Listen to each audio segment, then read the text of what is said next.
स्वागत है दोस्तों आप सभी का मेरे इस यूट्यूब चैनल पर। मैं आपका दोस्त राहुल लेकर के आया हूँ आप सभी के लिए बेसिक का ये लेक्चर। आज की इस लेक्चर में हम बात करने वाले हैं आज के टाइम वर्ड्स पे। जैसा कि लास्ट वीडियो में मैंने आपको बताया था, बेसिक ग्रामर में हमें 3 चीज़ों की ज़रूरत पड़ती है। वो 3 चीज़ें क्या थी? Doer, time word and action. अगर आपने उस वीडियो को नहीं देखा है तो प्लीज़ उस वीडियो को देखिए ताकि आपको समझ में आ जाए कि डूअर क्या होते हैं, टाइम वर्ड क्या होते हैं एंड एक्शन किसे कहते हैं। दोस्तों आज की इस वीडियो की अगर बात करूं मैं, तो आज की इस वीडियो में दोस्तों हम बात करने जा रहे हैं टाइम वर्ड्स के ऊपर, क्योंकि डूअर के ऊपर मैं बात कर चुका हूं और एक्शंस भी मैं आपको बता चुका हूं। हमें जो मेन चीज़ सीखने वाली है वो है टाइम वर्ड। तो आज की इस वीडियो में हम सीखेंगे टाइम वर्ड्स कि टाइम वर्ड्स कौन कौन से होते हैं और कितने प्रकार के टाइम वर्ड्स होते हैं। आज जो फर्स्ट टाइम वर्ड आज हम जिस पे बात करने जा रहे हैं वो टाइम वर्ड है आपका इज, एम, आर। ये जो टाइम वर्ड होता है, ये टाइम वर्ड होता है आपका प्रेजेंट कॉन्टिन्यूअस का। अगर मैं ग्रामेटिकली बात करूं तो ये टाइम वर्ड कहाँ का होता है? ये टाइम वर्ड होता है आपका प्रेजेंट कॉन्टिन्यूअस का। बट मैं आपसे बहुत पहले से भी कह चुका हूं कि हमें ग्रामेटिकली नहीं समझना है, क्योंकि ग्रामर इतनी ईजिली समझ में नहीं आती है और कई लोग ऐसे हैं जिन्हें ग्रामर बिल्कुल भी समझ नहीं आती है। तो हमें ग्रामेटिकली ना समझ करके हमें इसको प्रैक्टिकली समझना है कि प्रैक्टिकली कहाँ पे हम इज एम आर को यूज़ करेंगे प्रेजेंट कॉन्टिन्यूअस को ना समझ के। अगर मैं बात करूं इज एम आर की कि इज एम आर कहाँ पे यूज़ होगा, तो इज एम आर आपका वहाँ पे यूज़ होता है जहाँ पे आप बात करते हो काम के जारी होने का। इट मीन्स कि जहाँ पे आप बात करते हो कोई भी काम जारी है वहाँ पे आप इज एम आर को यूज़ करोगे। जैसे एग्जाम्पल के तौर पे समझिए, मैं पढ़ रहा हूँ, मैं खेल रहा हूँ, मैं नहा रहा हूँ, मैं खाना खा रहा हूँ, वो सो रहा है, क्या तुम सो रहे हो। ये सब चीज़ें क्या हैं? ये सारे एग्जाम्पल्स थे आपके काम के जारी होने के। मैं आपसे जानना चाहता हूँ कि क्या आप इस काम को कर रहे हो या मैं इस काम को कर रहा हूँ, मैं आपको ये बता रहा हूँ, यानी काम जारी है। तो जहाँ पे भी आप बात करते हैं काम के जारी होने की, वहाँ पे आप यूज़ करते हैं इज एम आर को। इज एम आर जो है आपका काम का जारी होना, जैसे कि आपने अभी सीखा है, लेकिन ये आपका होता है प्रेजेंट में। मीन्स कि जब आप बात करते हैं इस काम को कर रहा हूँ, यानी प्रेजेंट। जब आप बात करते हैं प्रेजेंट कॉन्टिन्यूअस की, यानी प्रेजेंट में कोई भी काम कंटिन्यू होने की, तो आप यूज़ करते हैं इज एम आर। अगर मैं दोस्तों यहीं पे बात करूँ कि अगर ये प्रेजेंट ना होकर के पास्ट हो जाए, मीन्स कई काम ऐसे होते हैं जो हम कर रहे हैं और कई काम ऐसे होते हैं जो हम कर रहे थे।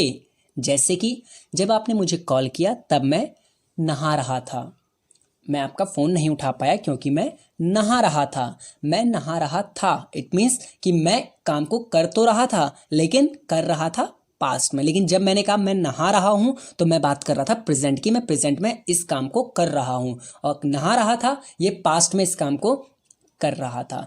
तो 2 चीज़ें निकल के आती हैं। एक तो प्रेजेंट में हम बात करते हैं कि इस काम को कर रहा हूँ, मीन्स काम का जारी होना, और दूसरा निकल के आता है कि पास्ट में आपका उस काम को करना या कर रहे थे। तो जहाँ पे हम बात करते हैं पास्ट की कि पास्ट में हम किसी काम को कर रहे थे, तो वहाँ पे हम यूज़ करते हैं वॉज और वर। तो जब हम पास्ट की बात करेंगे तो क्या आएगा? वॉज और वर।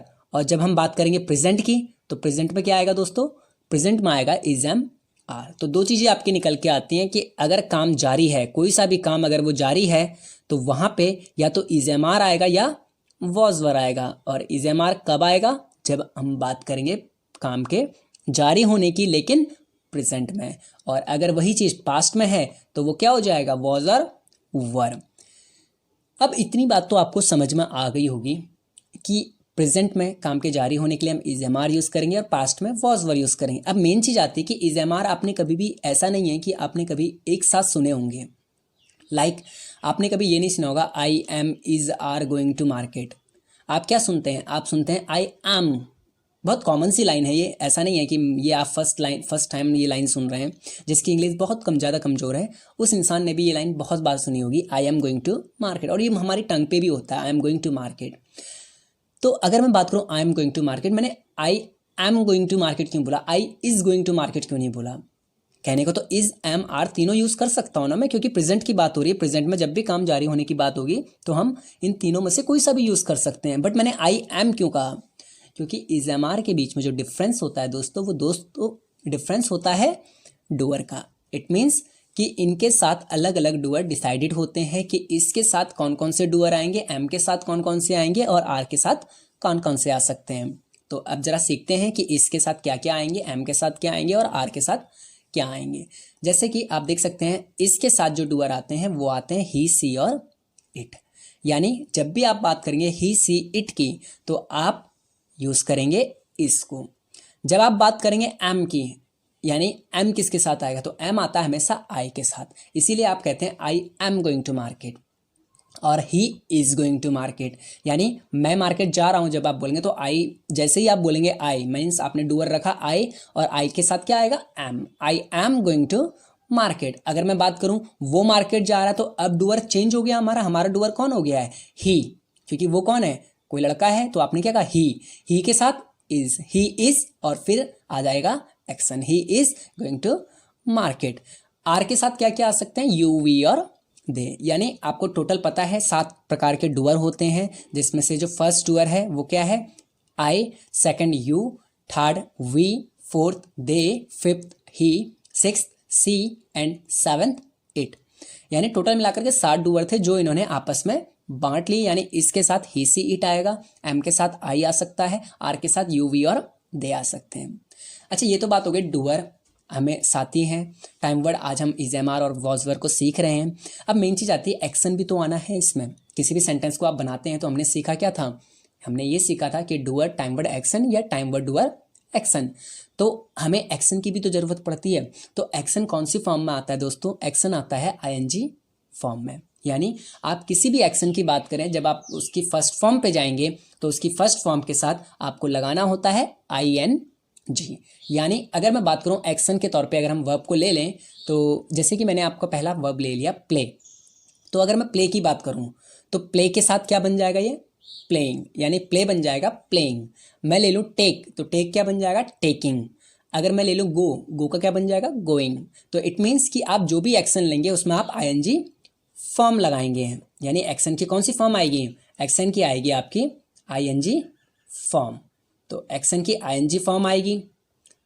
सेकंड थिंग कि इज, एम, आर कहाँ पे यूज होगा, प्रेजेंट में, जब भी काम के जारी होने की बात करोगे, और पास्ट में वॉज वर्ब। तो 2 चीज़ें आपको क्लियर हो जानी चाहिए कि काम के जारी होने के लिए 2 ही चीज़ें आ सकती हैं, 2 ही टाइम वर्ड आते हैं। एक पहला इज, एम, आर और दूसरा was verb. Is, am, are present में, वॉज वर्ब पास्ट में। इज, एम, आर के डिफरेंसेस क्या हैं कि इसके साथ ही, सी, इट आ सकता है, एम के साथ आई आएगा और आर के साथ यू, वी और दे। उसी तरह से वॉज और वर्ब देखिए दोस्तों, 2 एक साथ टाइम वर्ड आ रहे हैं जो पास्ट कॉन्टिन्यूस को बताते हैं। तो इट मीन्स कि इसके बीच में भी किसका डिफरेंस होगा, इसके बीच में भी होगा डूअर का डिफरेंस। यानी वॉज के साथ आ सकता है आई, ही, सी, इट और वर्ब के साथ यू, वी और दे। दोस्तों अब थोड़ा सा आगे अगर मैं थोड़ा सा इस पर और बात करूं तो अब मेन चीज़ आती है कि जब आप बोलेंगे तो कैसे बोलेंगे। मैंने आपसे कहा था फर्स्ट लेक्चर में, जब मैंने बेसिक ग्रामर आपको स्टार्ट किया था, जरा सा बेसिक बताया था मैंने आपको, तो उस टाइम पे मैंने आपसे कहा था कि किसी भी लैंग्वेज को बोलने के लिए हमें 3 चीज़ों की ज़रूरत पड़ती है। वो 3 चीज़ें क्या थी, डूअर, टाइम वर्ड और एक्शन।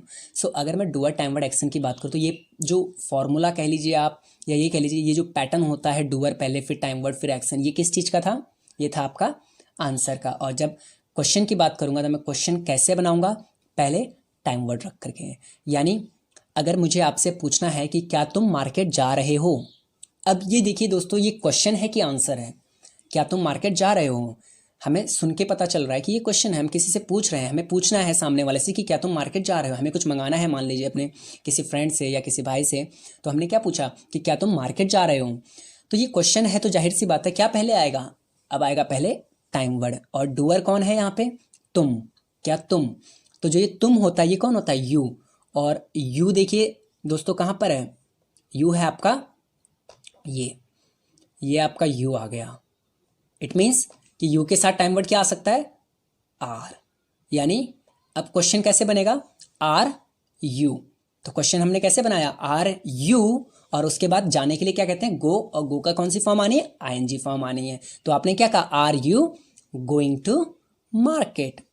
आर यू क्यों हुआ दोस्तों, क्योंकि ये क्वेश्चन था और क्वेश्चन कहता है आपसे पहले आप टाइम वर्ड को रखिए। और इज, एम, आर ही क्यों आया, क्योंकि ये प्रेजेंट की बात हो रही, क्या तुम इस काम को कर रहे हो। तो are you going to market. Reply में अगर आपसे कोई पूछता है कि क्या तुम मार्केट जा रहे हो, तो हम क्या कहते हैं, हाँ मैं मार्केट जा रहा हूँ। या मैं मार्केट जा रहा हूँ या मैं मार्केट नहीं जा रहा हूँ, या आप दो ही चीज़ तो कह सकते हैं कि हाँ या तो कर रहा हूँ या नहीं कर रहा हूँ। तो मैं मार्केट जा रहा हूँ। अब आप देखिए डूअर कौन हो गया, अब डूअर हो चुका है आपका आई, और आई के साथ क्या आता है, एम। तो आंसर है तो आई पहले आया, I am going to market. तो आपने क्या कहा, I am going to market. इसी तरह से अगर आपको मना करना है तो आपने कैसे कहा, I am not going to market, क्योंकि आपको टाइम वर्ड के साथ ही नॉट लगाना होता है, टाइम वर्ड को छोड़ करके आप नॉट नहीं लगा सकते। तो आपने क्या कहा, आई एम, और उसके बाद फिर नॉट लगना है, उसके बाद बाकी का सेंटेंस सेम रहेगा, I am not going to market. अगर दोस्तों मैं यहीं पे थोड़ा सा डूअर बदल के बात करूं, अगर मैंने आपसे ये कहूं कि क्या वो मार्केट जा रहा है, अब देखिएगा डूअर बदल दिया है मैंने क्या कहा है, क्या वो मार्केट जा रहा है। अब डूअर कौन हो चुका है दोस्तों, वो, और वो कौन होता है, ही। और तो ही के साथ टाइम वर्ड क्या आना है, इज। और ये क्वेश्चन है कि आंसर, क्वेश्चन है, तो क्या बनेगा, is he going to market. Means ING form same है, दोनों के साथ वॉज वर्ब में भी आईएनजी फॉर्म आनी है और इज एम आर में भी आईएनजी फॉर्म आनी है। आपको ध्यान जो रखना है वो ये रखना है कि इज एम आर के डूअर कौन से हैं, और टाइम वर्ड पहले आते ही क्वेश्चन बनेगा और डूअर पहले आते ही आंसर बन जाएगा। तो जब आपने पूछा तो कैसे पूछा, is he going to market, और जब रिप्लाई करेंगे तो क्या हो जाएगा, ही इज, क्योंकि डूअर पहले टाइम वर्ड बाद में, he is going to market. अब मना करेंगे तो he is not going to market. इसी तरह से वॉज वर्ब में अगर समझे तो मैंने आपसे बोला क्या तुम नहा रहे थे, क्या तुम नहा रहे थे, तो आपने कैसे पूछेंगे आप, अब देखिए क्या तुम नहा रहे थे, यानी मैं किसकी बात कर रहा हूँ, यू की, और यू का टाइम वर्ड क्या होता है, वर। तो आपने क्या कहा, were you taking bath, were you taking bath. क्या तुम खेल रहे थे, वर यू प्लेइंग। रिप्लाई में आप क्या कहते हैं, हाँ मैं खेल रहा था, इट मीन्स आई, क्योंकि अब डूअर कौन हो गया है, मैं खेल रहा था। तो आई और आई के साथ क्या आता है, वॉज, आई वॉज प्लेइंग, मैं नहीं खेल रहा था, आई वॉज नॉट प्लेइंग। तो दोस्तों ये कुछ चीज़ें थी जो आपको समझनी थी। इसके अलावा अगर आप चाहें तो इसकी प्रैक्टिस करिए, आप चाहे नहीं, मैं तो ये कहूँगा कि आप इसकी प्रैक्टिस करिए घर पे, ज़्यादा से ज़्यादा एक्शंस, जितने भी आपको वर्ड्स मिलते हैं सब में आपको आईएनजी फॉर्म लगानी, लाइक प्ले, गो, टेक, ईट। इसके अलावा भी आपको मिल जाएंगे ड्राइव, फ्लाई। तो जो भी आपको एक्शन मिलता है आप उसके साथ प्रैक्टिस करिए, इसे ज़्यादा से ज़्यादा इसको लगा के देखिए, इसके नोट्स भी तैयार करिए, जिससे कि आपको और इजीली अच्छे से समझ में आ जाए। तो दोस्तों आज की इस वीडियो में इतना ही। आज हमने फर्स्ट टाइप का टाइम वर्ड पढ़ा, आपको ये पढ़ने के बाद समझ में आ गया होगा कि इतना हार्ड नहीं है। अगर हम इसको ग्रामेटिकली समझे तो ग्रामेटिकली आप इसमें कंफ्यूज हो जाएंगे, हमने इसको डायरेक्टली प्रैक्टिकली समझा है तो आपको ये बहुत इजीली समझ में आ गया होगा। तो इसके बाद दोस्तों हमें 4 प्रकार के और टाइम वर्ड पढ़ने हैं, जिसके बाद आप इंग्लिश को एटलीस्ट आप कह सकते हैं कि 60-70% आप इंग्लिश को बोलना स्टार्ट कर सकते हैं। तो दोस्तों आज की इस वीडियो में इतना ही। आज हमने पहला टाइम वर्ड पढ़ा है, अगली वीडियो में हम पढ़ेंगे दूसरा टाइम वर्ड। आज की इस वीडियो के लिए इतना ही। एंड दोस्तों अगर आपने अभी तक मेरे इस चैनल को सब्सक्राइब नहीं किया है तो प्लीज़ सब्सक्राइब द चैनल और बेल बटन को दबाना मत भूलिएगा, जिससे कि आपको मेरी वीडियोस की नोटिफिकेशन मिलती रहे एंड आप वीडियोस को बिना मिस किए देख पाएँ।